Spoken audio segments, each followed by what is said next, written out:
Namaskar. Hello and welcome to the special broadcast on Sunset TV. I am Namrata Singh. India has almost 163-year-old legacy of budget presentations.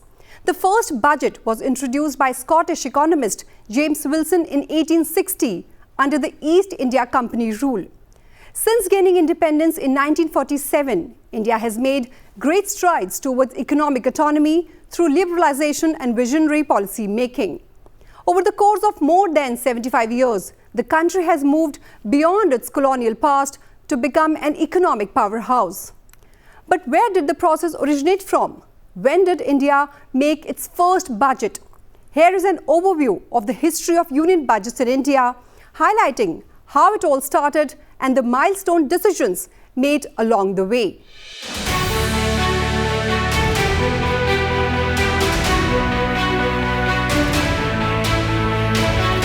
India's annual budget presentation is a key economic event, unveiling the fiscal roadmap for the coming year. As the finance minister speaks, expectations rise.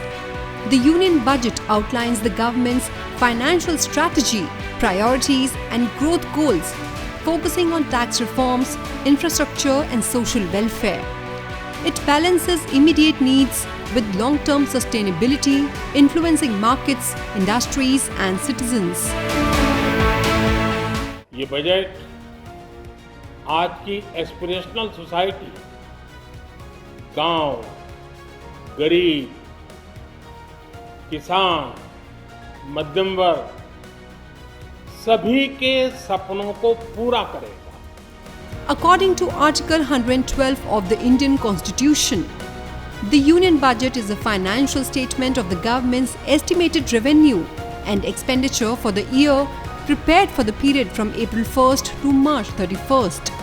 However, India's Union Budget has evolved significantly since independence. Today's budget is markedly different from those before the year 2000 and even from the 19th century. In 1859, shortly after India's first war of independence in 1857, the British government was still dealing with the aftermath. They were struggling with huge debts due to increased military expenses. To tackle India's financial crisis, Queen Victoria sent a Scottish businessman named James Wilson to India. His mission was to reform the country's financial system, set up a new tax structure and introduce a new paper currency. So on April 7, 1860, Wilson presented India's first ever budget. It introduced income tax, which is a major source of revenue for the government even now. In his financial statement, he announced that people with annual income below 200 rupees would be exempt from filing taxes. In order to ascertain the progress of monthly expenditure accounts, an appropriate audit based on the English model was introduced. After that, budgets became a feature of India and we continued it even after independence. After India's independence, the first budget was presented on November 26, 1947 by R.K. Shanmugam Chetty, who was the finance minister at that time. He was Diwan of Cochin State. This budget was meant for 7.5 months, following which the next budget was to be implemented from April 1st, 1948. The budget was presented in the backdrop of partition and riots to address the country's economic hardship, including food grain shortage, elevated imports and skyrocketing inflation. The expenditure under the budget was assigned 197.39 crore rupees, of which roughly 46% was allocated for defence services. For the first time, Finance Minister R.K. Shanmugam Chetty used the term interim budget. The interim budget later became an institutional process. For each year, the general elections are held. Primarily, an interim budget denotes a short-term budget which is presented just before the Lok Sabha elections are held. When R.K. Chetty resigned as India's finance minister, John Mathai took over and presented the union budgets for 1949-50 and 1950-51. His budget speech focused on inflation and economic policies. The 1949-50 budget marked the first instance of a budget covering all princely states under a united India. In the 1950-53 budgets, the government formally announced the establishment of the Planning Commission. Headed by the Prime Minister, it was tasked with directing a structured development program for the country. However, in 2015, the Planning Commission was replaced by Niti Aayog, also headed by the Prime Minister.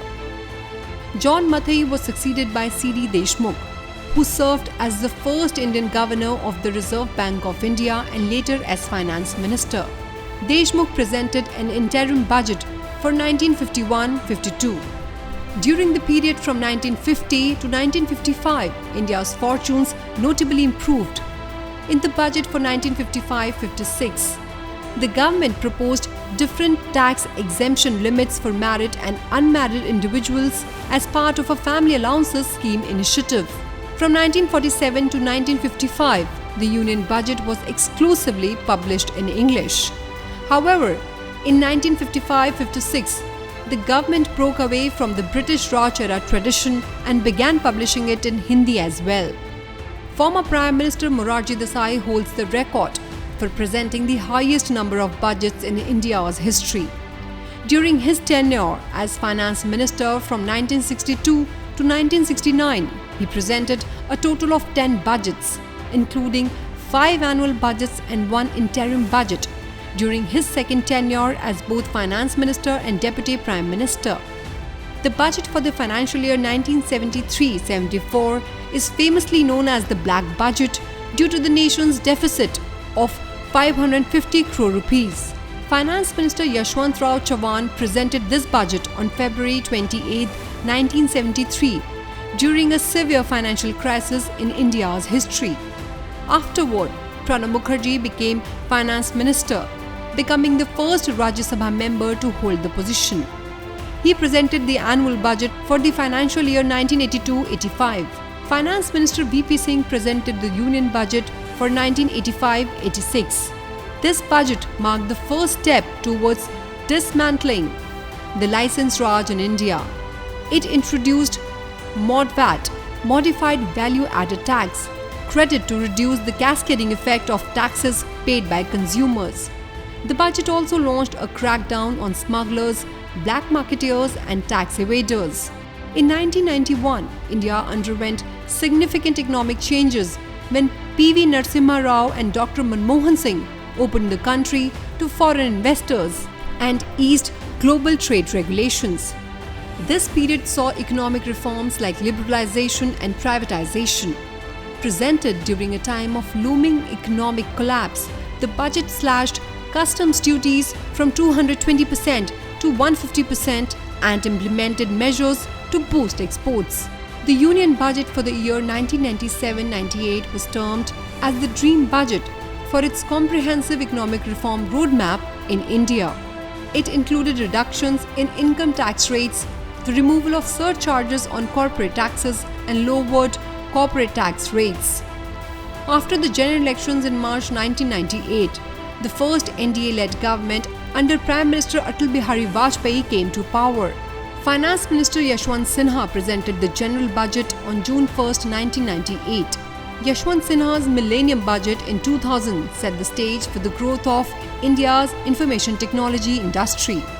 It phased out incentives for software exporters and reduced customs duties on 21 items, including computers and computer accessories. This budget aimed to foster the expansion of the IT sector and promote technological development in India. Until 1999, India's budget was traditionally presented at 5 p.m., a practice dating back to British times when it aligned with their 11 a.m. schedule.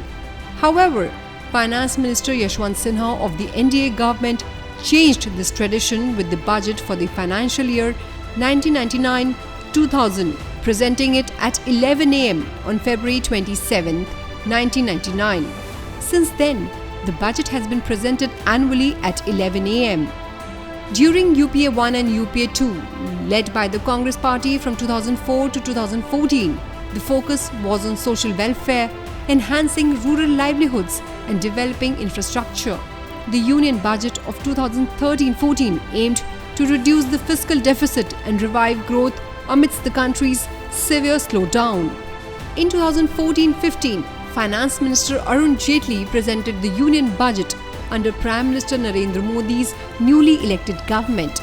This budget focused on investment opportunities in micro sector, accelerating infrastructure development and supporting the manufacturing and agriculture sectors.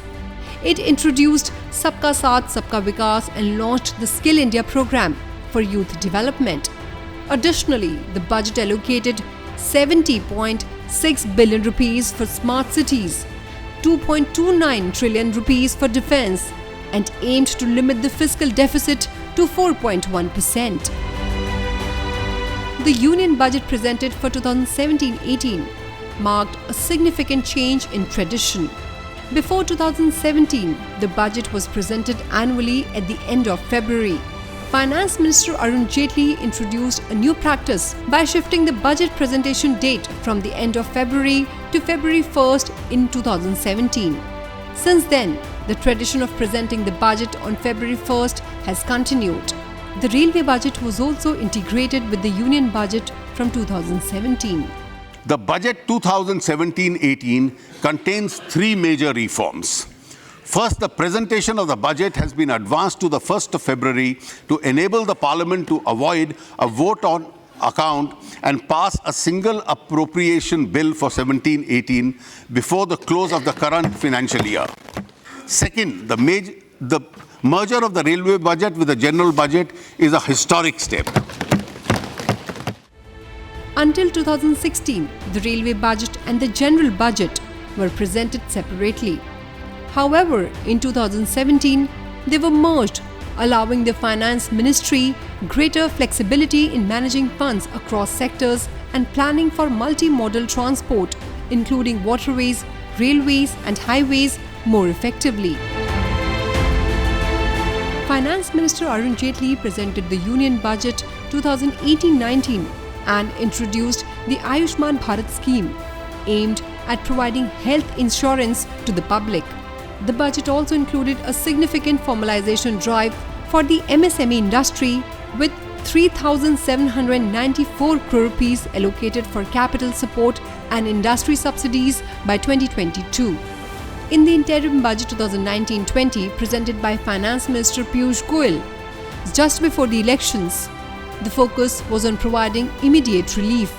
Key schemes included the Kisan Samman Nidhi for farmers, along with full tax rebate for incomes up to 5 lakh rupees per annum.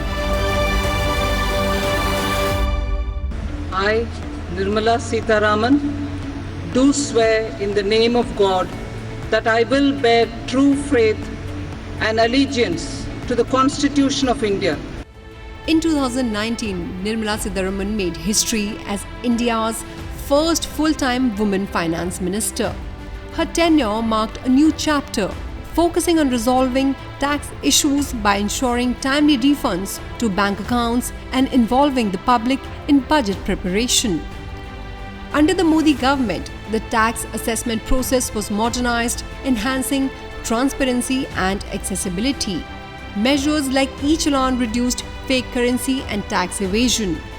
Connecting GST with Aadhaar and cross-verifying it with income tax filings significantly curbed these issues.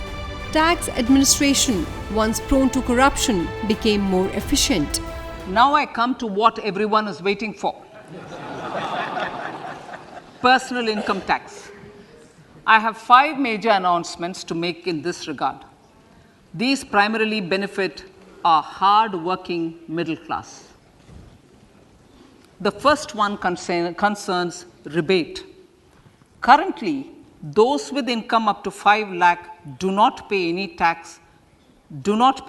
income tax in both old and new regimes.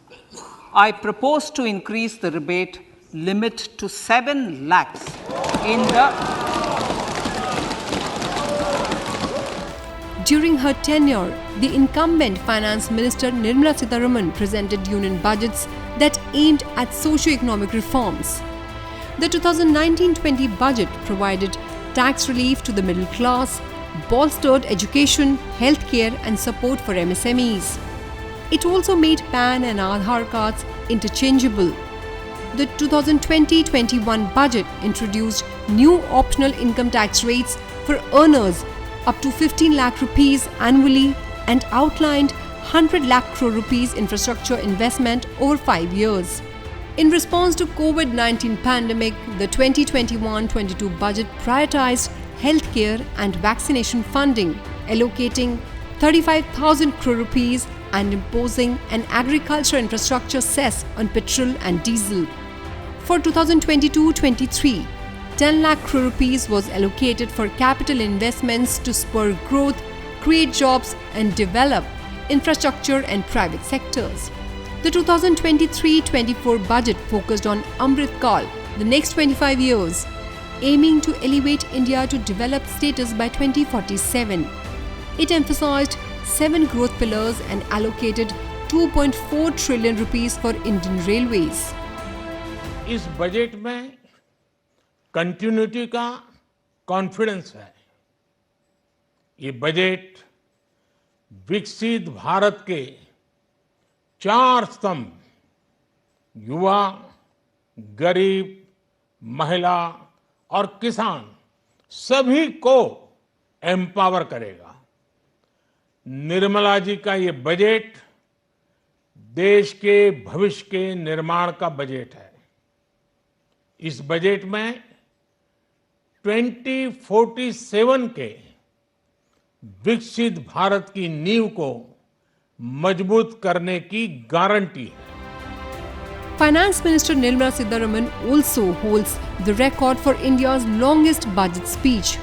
On February 1st, 2020, she spoke for 2 hours and 42 minutes during the Union Budget presentation for 2020-21, surpassing her own record set in July 2019. Now, let me share with you some interesting facts related to the budget. Do you know that the word budget comes from the Middle French baguette, meaning a leather bag? Over the years, each finance minister has added their own style, from British traditions to Nirmala Sitharaman's modern approach. The shift from the iconic red budget briefcase to a paperless format is fascinating. Take a look. Over time, the presentation of the Union Budget in India has evolved significantly, with each finance minister choosing their own style and handbag. On Budget Day, the finance minister poses with a red pouch outside the parliament. This tradition has been maintained by all finance ministers in India. The journey of budget presentation in India has been both interesting and symbolic, reflecting the country's adaptation to new technologies. While in Britain, the budget briefcase was passed from one finance minister to another, Indian ministers have opted for different bags. The tradition of using a briefcase was inherited from the British. In 1860, William E. Gladstone, the budget chief, used a red suitcase with the Queen's monogram. India's first finance minister, R.K. Shanmugam Chetty, carried a different portfolio to present the first budget in 1947. By the 1970s, finance ministers began carrying hard-bound bags, changing colors over the years. In 2019, Finance Minister Nirmala Sitharaman made history by replacing the traditional briefcase with the Bahi Khata, a traditional Indian ledger, marking a shift from the colonial tradition. She continued this practice till 2020. But due to the COVID pandemic, the budget for 2021-22 was made entirely digital. The traditional Bahi Khata was replaced by a tablet, marking a first for independent India. This change also aligned with Prime Minister Narendra Modi's Digital India initiative. The use of a tablet has made the budget presentation more accessible and completely paperless, allowing it to be viewed online. The government also launched the Union Budget mobile app for easy access to budget documents. While the Bahi Khata symbolized India's cultural heritage, the tablet represents the country's digital aspirations. The Halwa ceremony is a famous ritual marking the start of the printing of the budget documents. Understandably, officials who are directly in contact with budget papers and data are locked down in the basement of the North Block. More than a week before the presentation of the Union Budget, the Finance Ministry hosts the ceremony in the basement of the Finance Ministry in central Delhi. After the ceremony, Ministry staff work in isolation for the next 9 to 10 days to maintain the secrecy of the process, and they can only be contacted by family in case of emergency. Our research revealed that regardless of who holds the position of Finance Minister, they consistently face three fundamental challenges: ensuring food security, controlling inflation, and boosting foreign exchange earnings and investment. Over the past 75 years, India's budget records reflect the nation's journey through challenges, successes, setbacks, and hopes. From modest beginnings, we now boast a foreign exchange reserve of nearly $648.7 billion and attract unprecedented foreign direct investment. India's impressive growth and stable political climate have garnered global attention and confidence. Well, that is all I have for you in this broadcast. Thank you for watching Sunset TV.